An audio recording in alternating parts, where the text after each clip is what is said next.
That night, the rain was relentless. It wasn't the gentle kind of rain that soothes the air and passes quietly. It was heavy, loud, almost violent.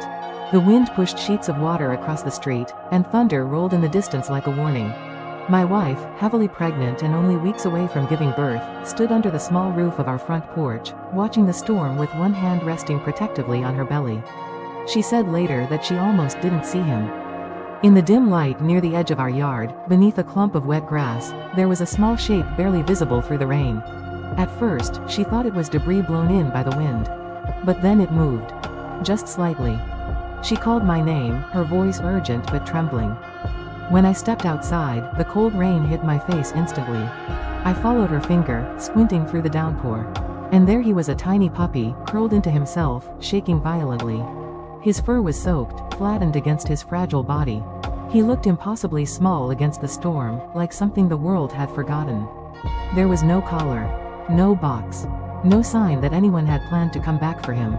He had been left there. My wife didn't hesitate. Despite her swollen belly and the discomfort she carried every day, she stepped forward first. I ran out into the rain, scooped the puppy into my arms, and brought him inside. His body felt icy. He was trembling so hard I could feel it through my jacket.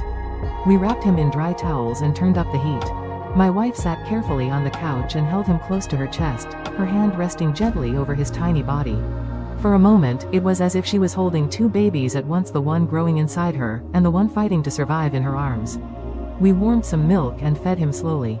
At first, he was too weak to respond. Then, instinct took over. He drank in small, desperate gulps, as if he had been waiting for this chance. The storm continued outside, but inside our home, something changed. The house felt fuller. Quieter, but fuller. Over the next few days, the puppy slowly regained strength. He began to move more confidently, exploring the living room with clumsy little steps.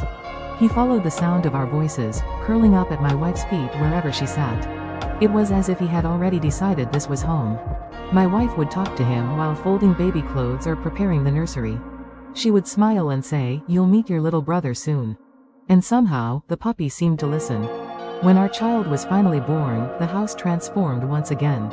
Sleepless nights, soft cries, tiny hands grasping the air, everything felt fragile and new.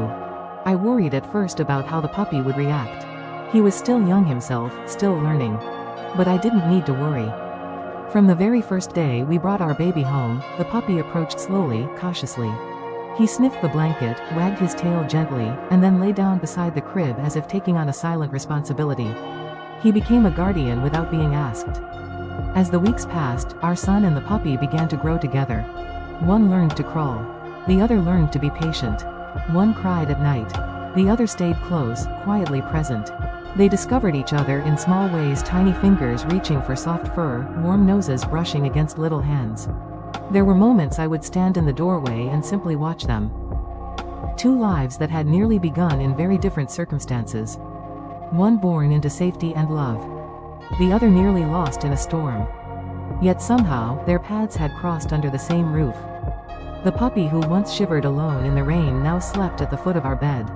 He ate well, played in the yard, and followed our child as he took his first unsteady steps. The storm that had once threatened his life had become nothing more than a distant memory. Sometimes, when it rains now, I think back to that night. I think about how easily we could have closed the door.